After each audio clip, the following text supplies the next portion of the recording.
खितपत पडलेले मी 18 विश्व दारिद्र्य उराशी असणाऱ्या अशा हरिजन गिरिजन अडलेल्या नडलेल्या आणि वर्ण व्यवस्थेच्या चौकटीत पिडलेल्या दीन दलित बांधवांचा ज्या महापुरुषाने उद्धार केला असे महामानव क्रांती सूर्य महात्मा ज्योतिराव फुले यांच्या पवित्र स्मृतीस मी हर्षदा विनायक साळोखे प्रथमतः विनम्र अभिवादन करते. छत्रपती शिवाजी महाराजांचे समाधीस्थळ शोधून महाराजांना आणि त्यांच्या महान कार्याला पुन्हा लोकमानसात आणणारे शिवजयंतीचे जनक म्हणजे महात्मा ज्योतिराव फुले होय. स्वतःच्या घरादाराचा त्याग करत संपूर्ण आयुष्य शेतकरी कष्टकरी आणि बहुजन समाजासाठी व्यतीत करणारे वंचितांचे उद्धार करते. स्त्री शिकली तर समाज सुधारलेला वेग येईल या विश्वासावर तत्कालीन कर्मठ विचारांवर मात करत प्रथमतः आपल्या पत्नीला शिकवून स्त्री शिक्षणाची मुहूर्तमेढ रोवली असे स्त्री शिक्षणाचे जनक महात्मा ज्योतिराव फुले यांचा जन्म 11 एप्रिल 1827 रोजी सातारा जिल्ह्यातील कटगुण या गावी झाला. त्यांचे मूळ आडनाव बोरे हे असून त्यांचे वडील फुलांचा व्यवसाय करत म्हणून लोक त्यांना फुले या नावाने ओळखू लागले.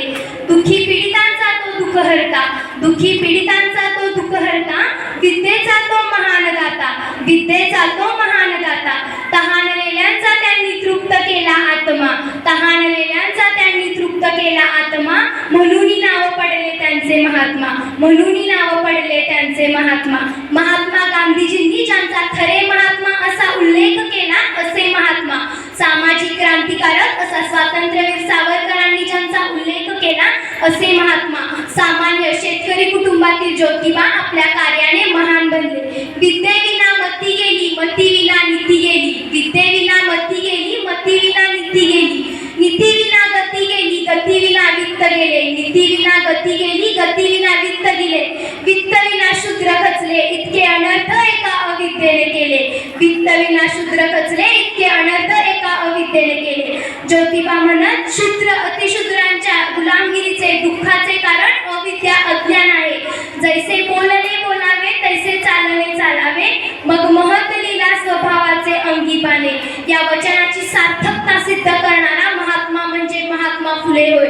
अशा या महात्मांना काही समाज सुधारण्याची कामं करत असताना काही कर्मठ लोकांनी त्रास देण्याचा प्रयत्न केला आणि अशीच एक गोष्ट मी आता तुम्हाला सांगणार आहे. एके दिवशी महात्मा फुले आपले दिवसभराचे काम आटोपून सायंकाळी घरी आले.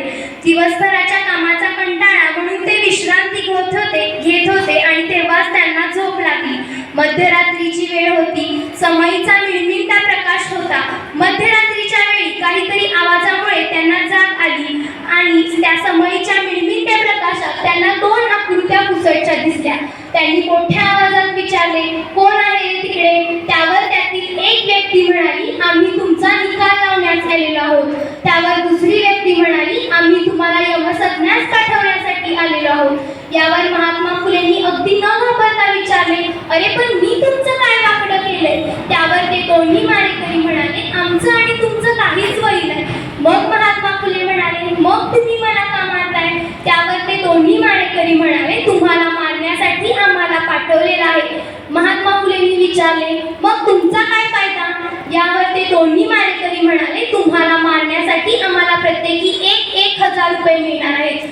यावर महात्मा फुले अगदी हसत म्हणाले, अरे वा, माझ्या मरणामुळे जर तुमच्यासारख्या व्यक्तींचा फायदा होणार असेल तर मारून टाका मला. त्यामुळे माझे मरण सार्थकी ठरेल. आयुष्यभर मी गोरगरीब जनतेसाठी प्रामाणिकपणे काम करण्याचा प्रयत्न केला आणि जाता जाता जर माझे मरण तुमच्यासारख्या 2 व्यक्तींच्या जर कामी येणार असेल तर माझे मरण सार्थकी ठरेल. या महात्मा फुलेंच्या एवढ्याच 2 शब्दांचा त्या मारेकरांच्या मनावर खूप मोठा परिणाम झाला आणि त्यांच्या मनामध्ये सद्भावना जागृत झाली. त्यांनी हातातील शस्त्र खाली ठेवली आणि महात्मा फुलेंचे चरण स्पर्श करून ते म्हणाले, आम्हाला माफ करा, आज आमच्या हातून खूप मोठी चूक होता राहिली. आज आमच्या हातून खूप मोठा गुन्हा घडला असता. यावर महात्मा फुलेंनी त्या दोन्ही मारेकरांना माफ करून टाकले. आता ते दोन्ही मारेकरी म्हणाले, आम्हाला परवानगी द्या की ज्या व्यक्तीने आम्हाला तुमच्यासारख्या महान व्यक्तीला मारण्यासाठी पाठवले आहे.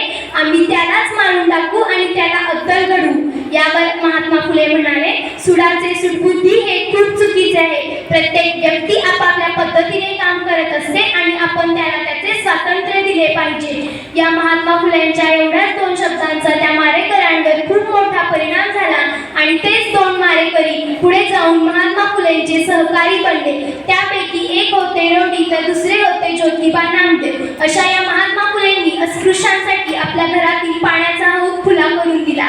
रात्र शाळेची सुरुवात केली. विधवा विवाहास प्रोत्साहन त्यांनी दिले. बालहत्या प्रतिबंधक कायदा सुरू केला. दारूची दुकाने बंद करण्यासाठी आंदोलन सुरू केले.